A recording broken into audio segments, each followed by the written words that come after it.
ಒಂದು ಊರಿನಲ್ಲಿ ಇಬ್ಬರಿಗೆ ಒಂದು ನಾಗರ ಹಾವು ಕಚ್ಚಿ ಸತ್ತೋಗ್ಬಿಡ್ತಾರಂತೆ. ಸೊ ಆ ಊರಿನಲ್ಲಿರೋರೆಲ್ಲ ಸೇರ್ಕೊಂಡು ಆ ಊರಲ್ಲಿ ಹೋಗ್ತಿದ್ದಂತ ಒಬ್ಬ ಋಷಿ ಮುನಿನ ಕರೆದು, ನೋಡಿ ಋಷಿ ಮುನಿಗಳೇ, ಇಬ್ರು ಹಾವು ಕಚ್ಚಿ ಸತ್ತೋಗಿದ್ದಾರೆ ಅಂತ ಹೇಳಿದಾಗ ಋಷಿ ಮುನಿಗಳು ಹೇಳ್ತಾರಂತೆ, ಏನ್ ಹೆದರ್ಕೋಬೇಡ, ನನ್ನಲ್ಲಿರುವಂತಹ ಶಕ್ತಿಯನ್ನು ಉಪಯೋಗ ಮಾಡಿ ನಾನು ಆ ಹಾವುಗಳ ಜೊತೆ ಮಾತಾಡಿ ಯಾರಿಗೂ ಕೂಡ ಕಚ್ಚದೇ ಇರೋ ತರ ಹೇಳ್ತೀನಿ ಅಂತ ಹೇಳ್ತಾರಂತೆ. ಸರಿ, ಅವರು ಋಷಿ ಮುನಿಗಳು ಆ ಹಾವುಗಳನ್ನೆಲ್ಲ ತಮ್ಮ ಒಂದು ಶಕ್ತಿಯಿಂದ ಅವ್ರ ಹತ್ರ ಮಾತಾಡ್ತಾರಂತೆ. ಮಾತಾಡಿ ಇನ್ನು ಮೇಲೆ ನೀವು ಯಾರೂ ಕೂಡ ಈ ಊರಿನಲ್ಲಿರುವಂತಹ ಜನಗಳಿಗೆ ಕಚ್ಚೋ ಹಾಗಿಲ್ಲ ಅಂತ. ಹಾವುಗಳು, ನೀವು ದೊಡ್ಡ ಶಿವಭಕ್ತರು, ನೀವು ಹೇಳ್ತಿದ್ದೀರಾ ಅಂದ್ಮೇಲೆ ಇಲ್ಲ ಅನ್ನಕ್ಕಾಗಲ್ಲ, ನಾವು ಯಾರಿಗೂ ಕಚ್ಚಲ್ಲ ಅಂತ ಹೇಳ್ತಾರೆ. ಸರಿ ಅಂತ ಋಷಿ ಮುನಿಗಳು ಹೋಗ್ತಾರೆ.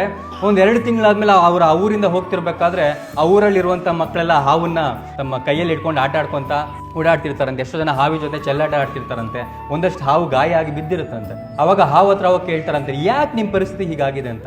ಎಲ್ಲ ನಿಮ್ಮಿಂದಾನೆ ಗುರುಗಳೇ, ನೀವು ಅವತ್ತು ಕಚ್ಚಬೇಡ ಅಂತ ಹೇಳಿದ್ರಿ, ನಮ್ಮನ್ನ ನೋಡಿದ್ರೆ ಇವರೆಲ್ಲ ತುಂಬಾ ಈಸಿಯಾಗಿ ತಗೊಂಡ್ಬಿಟ್ರು ಅಂತ.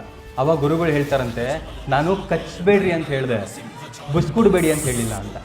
ಯಾವಾಗ ಹಾವುಗಳು ಕಚ್ಚಲ್ಲ ಅಂತ ಗೊತ್ತಾಯ್ತು, ಎಲ್ಲರೂ ಕೂಡ ಅದನ್ನ ಈಸಿಯಾಗಿ ತಗೊಂಡ್ಬಿಟ್ರು. ವಿಷ್ಣುವಿನ ತಾಳ್ಮೆ ಇರಲಿ, ಆದ್ರೆ ನರಸಿಂಹನ ಒಂದು ಕೋಪವನ್ನ ಯಾವತ್ತೂ ಮರಿಬೇಡ ಅಂತ. ಬಿಕಾಸ್ ನಾವು ತುಂಬಾ ಸಾಫ್ಟ್ ಆಗ್ಬಿಟ್ರೆ ನಮ್ಮನ್ನ ಫ್ರೈ ಮಾಡಿ ತಿಂದ್ಬಿಡ್ತಾರೆ ಒಂದು ಪ್ರಪಂಚದಲ್ಲಿ.